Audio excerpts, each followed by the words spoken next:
y hablaba Sí. sobre la saturación en la orientación. Aquí tengo algunos datos que además me los pasaste tú, ¿no? Que me decías que en Madrid hay un orientador para aproximadamente unos 900 y unos 1000 alumnos. O sea, fíjate qué barbaridad cuando dije yo, madre mía, ¿no? Eso en primaria.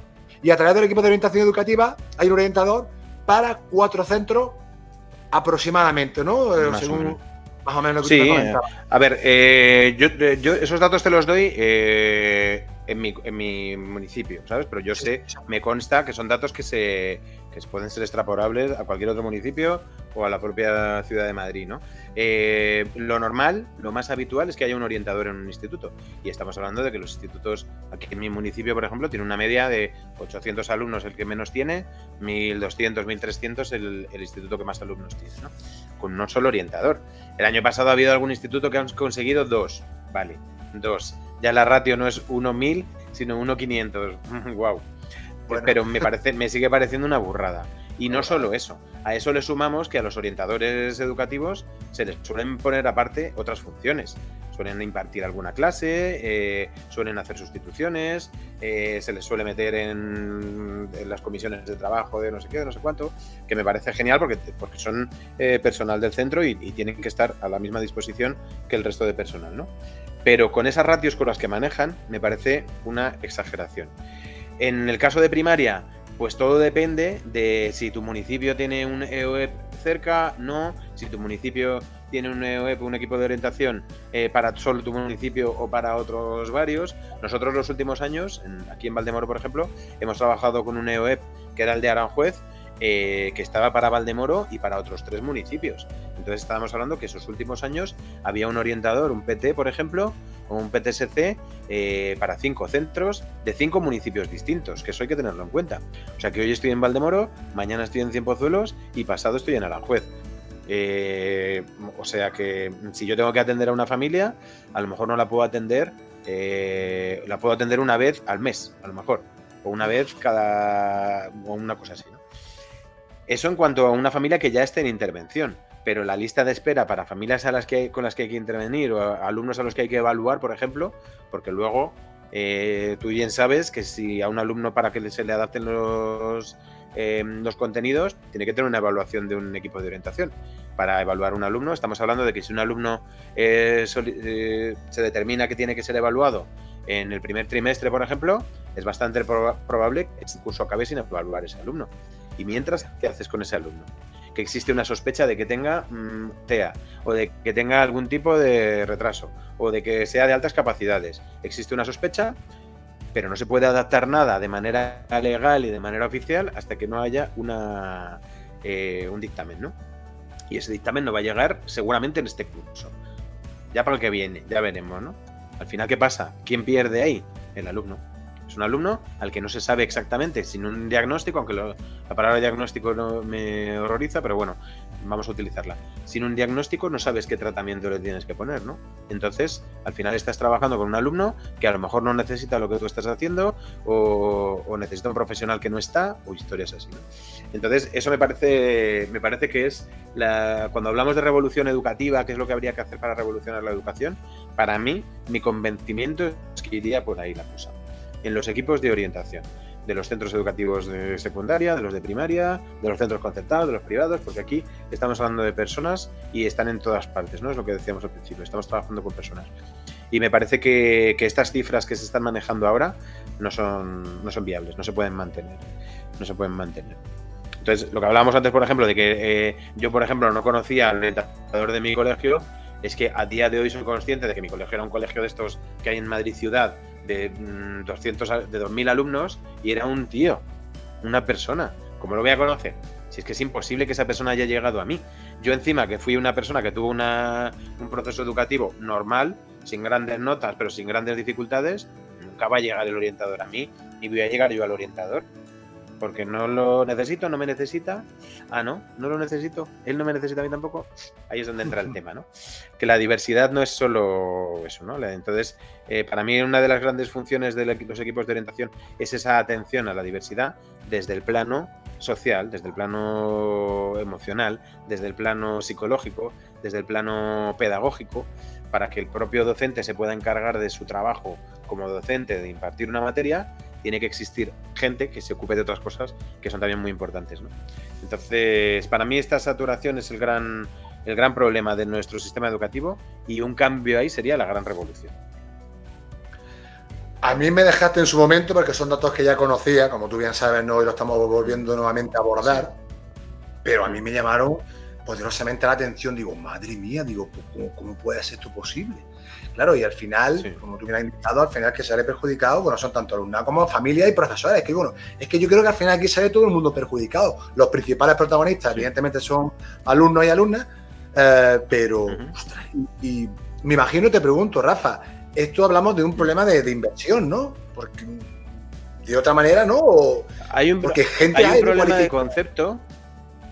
Claro, hay un problema de concepto y hay un problema de inversión. Porque, claro, para solucionar este problema de concepto hace falta una inversión muy grande, claro. Porque yo, en la otra charla me acuerdo que estuvimos hablando un poco de hacer una especie como de carta de reyes, ¿no? De qué sería lo ideal para poder cambiar esto, ¿no?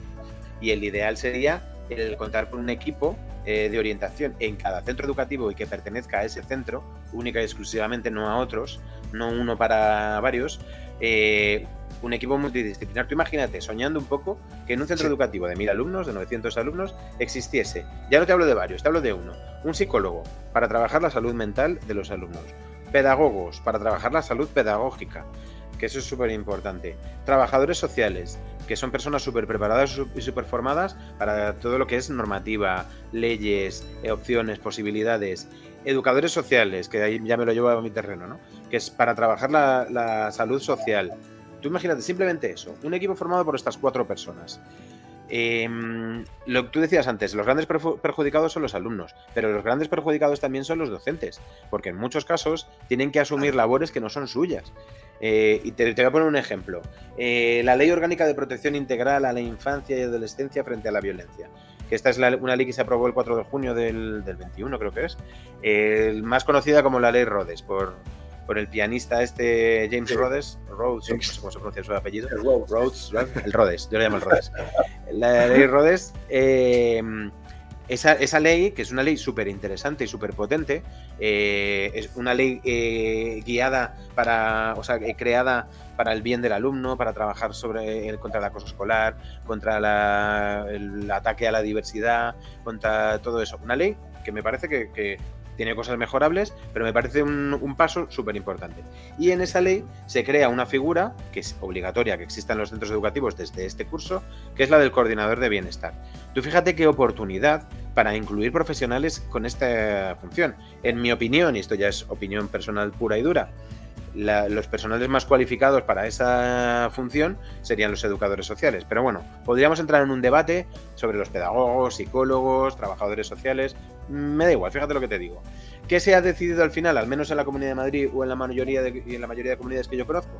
Que esa función la va a desarrollar, una función que está ahí por ley y que se podía haber aprovechado esa oportunidad para meter nuevos profesionales en el centro, va a ser designada por dirección, va a ser designada por el equipo directivo entre el equipo docente.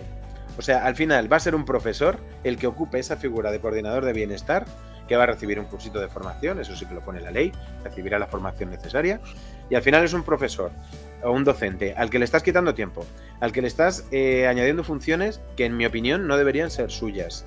Sí que es cierto que es necesario un trabajo transversal, porque el primer contacto con el alumno es el docente, pero una cosa es tener su apoyo y que puedan hacer un trabajo transversal para apoyar a todo lo demás, y otra cosa es que su función, que un docente tenga que ocupar la función de coordinador de bienestar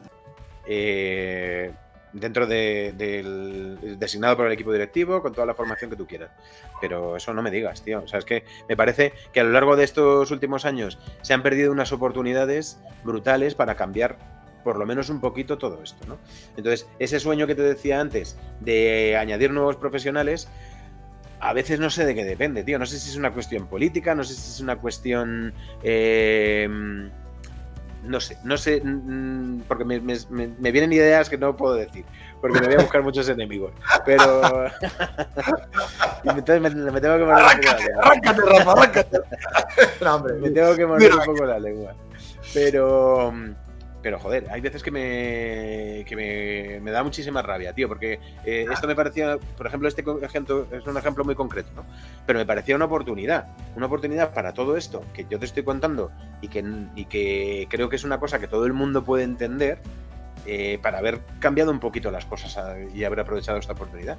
Y a lo largo de mi vida educativa, desde que yo soy consciente de haberme metido en el mundo educativo, he visto pasar por delante de mis narices tantas oportunidades de este tipo, decir, oye, esta tampoco, venga, pues será esta, no, pues esta tampoco es. Y al final se sobresatura a los orientadores, pero se sobresatura a los docentes, se sobresatura a los equipos directivos. Otro ejemplo es con el COVID, ¿no? De repente, pues coordinador COVID, ala, un profe, o alguien del equipo directivo también. Claro. No, tío. No es que vale, les vas a formar lo que tú quieras, que por mucho que les des un cursito, que les des, hay profesionales preparados en la casilla de salida del parchís, esperando a que salga el 5 para poder salir a moverse por el tablero, ¿no? Y están ahí esperando. Y de repente ven pasar como, no, esto lo va a hacer un profesor. Pues nada, pues vale. No, esto lo va a hacer ahora no sé quién. Pues nada. Y me da muchísima rabia, me cabrea. Loose change for getting down.